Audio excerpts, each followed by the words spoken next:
So director గారు ఈ సినిమాలో ఎమోషన్స్ బాగా చూపించారని ఒక చిన్న టాక్ వస్తుంది. సో కోటి సినిమాలు కూడా మీరు మంచి ఎమోషన్స్ పండించారు, అది కూడా మంచి ఎమోషనల్ స్టోరీ.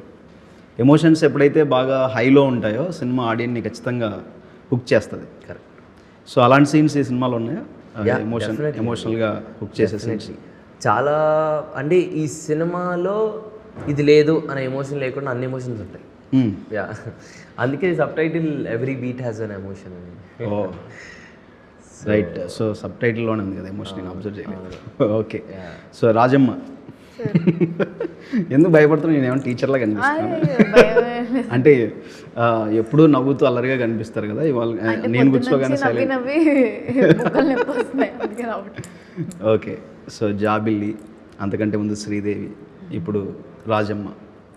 నాకు తెలిసి ఇప్పుడు అంటే మీ పేరు, కోటి సినిమాలో పేరు, ఆ రెండు పేర్ల కంటే రాజమ్మ ఎందుకు బాగా దూసుకెళ్తుంది జనాల్లో అనిపిస్తుంది. మీకు ఎలా అనిపిస్తుంది? చాలా బాగా అనిపిస్తుందండి. అంటే మేము మొన్న ఏదో ఈవెంట్లో వెళ్ళినప్పుడే వాళ్ళు స్టార్ట్ చేశారు రాజమ్మ అని పిలవడం. అంటే ఇప్పుడు ఈ సినిమాలో తనకున్న డైలాగ్స్లో డైలాగ్ ముందు వెనక రాజమ్మ పెట్టేశారు. చాలా చోట్ల రాజమ్మ రాజమ్మ అని పిలుస్తూ ఉంటాడు కదా. పాట కూడా ఉంది కదా రాజమ్మ అనే పేరుతో, పాటలో కూడా మెన్షన్ చేశారా? సో ఆ పేరు కొంచెం క్యాచీగా ఉంటుంది, అంటే విలేజ్ నేటివిటీలో. సో అందరికీ ఏమంటారు, అందరినీ అట్రాక్ట్ చేసే నేమ్ అది. సో ఫ్యూచర్లో రాజమ్మ అనే పేరే మీకు పిలుస్తారేమో ఎక్కువగా. సో మీకు ఈ మూడు పేర్లలో మీకు బాగా ఇష్టమైన పేరేంటి? శ్రీదేవి, జాబిలి, రాజమ్మ. ఫస్ట్ జాబిలి అనే పేరు చాలా ఇష్టం. ఓకే.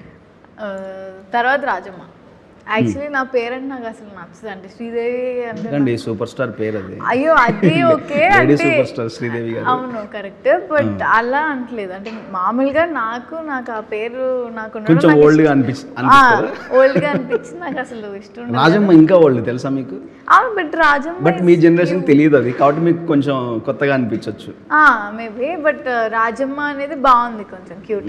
బట్ అయితే అందరం శ్రీదేవి అని ఫిక్స్ అయిపోదాం. ఓకే. ఎందుకని అలాగా? శ్రీదేవి గారిని గుర్తు చేస్తారేనా? అంటే యాక్టింగ్ అంటే ఇప్పుడు మీరు మేబీ మీ ఏజ్కి శ్రీదేవి గారు, అంటే శ్రీదేవి గారు కూడా చైల్డ్ ఆర్టిస్ట్గా చేశారండి, మీకంటే చిన్న ఏజ్ నుంచే చేశారు. మేబీ చెప్పలేమండి, మనల్ని జనాలు ఎక్కడికి తీసుకెళ్ళి కూర్చోబెడతారో తెలియదు.